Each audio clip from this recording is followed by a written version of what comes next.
Hello friends, ఈరోజు మెంతం కూర పులావ్ చేసుకున్నామండి. 4 గ్లాసులు బియ్యము ఈ గ్లాస్తో తీసుకున్నా. మరి కొంచెం ఒక పిడికడంత మిల్ మేకరు, ఒక 10 పచ్చిమిర్చి, 2 ఉల్లిగడ్డలు, బిర్యానీ ఆకు, కరివేపాకు, 2 టేబుల్ స్పూన్ ధనియా పొడి, మెంతం పొడి 1 టేబుల్ స్పూను, గరం మసాలా పొడి, ధనియాల పొడి. దీన్ని తయారు చేసుకునే విధానము: ఉల్లిగడ్డలు కోసి పెట్టుకోవాలి, బియ్యం కడిగి నానేసుకోవాలండి. నూనె వేడెక్కినాక ఇవన్నీ పచ్చిమిర్చి, కరివేపాకు, ఆకు అన్నీ వేసేసుకోవాలి. అల్లం వెల్లిగడ్డ పేస్ట్ కూడా వేసుకోవాలండి. నా దగ్గర అల్లం వెల్లిగడ్డ పేస్ట్ లేదు. దాన్ని కొంచెం బ్రౌన్ అయిన తర్వాత మిల్ మేకర్ వేసుకోవాలి. మిల్ మేకర్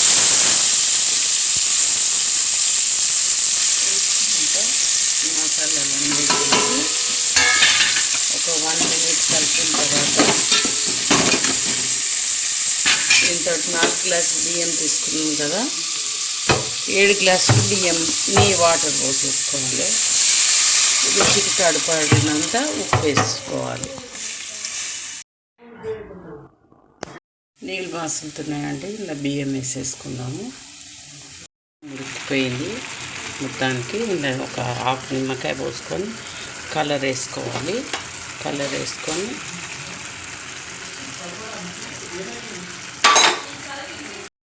మెంతి పులావ్ అన్నం రెడీ అయిందండి. దీనికి పచ్చడి, ఏ పచ్చడి అయినా బాగుంటుంది. చికెన్ గ్రేవీ కూడా బాగుంటుంది. మీరు కూడా ట్రై చేసి చూడండి.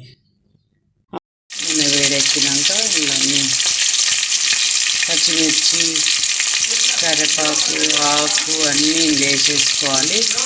అల్లం వెల్లిగడ్డ పేస్ట్ కూడా వేసుకోవాలండి. నా దగ్గర అల్లం వెల్లిగడ్డ పేస్ట్ లేదు. దాన్ని కొంచెం బ్రౌన్ అయిన తర్వాత మిల్ మేకర్ వేసుకోవాలి. మిల్ మేకర్ మసాలాలు వేసేసి ఒక 1 మినిట్ కలిపిన తర్వాత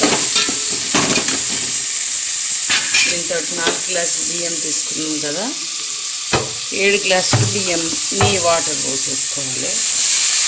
రుచికి తడపడినంత ఉప్పు వేసుకోవాలి. నీళ్ళు మసులుతున్నాయండి, ఇలా బియ్యం వేసేసుకుందాము. ఉడికిపోయింది మొత్తానికి. ఇలా ఒక హాఫ్ నిమ్మకాయ పోసుకొని కలర్ వేసుకోవాలి. కలర్ వేసుకొని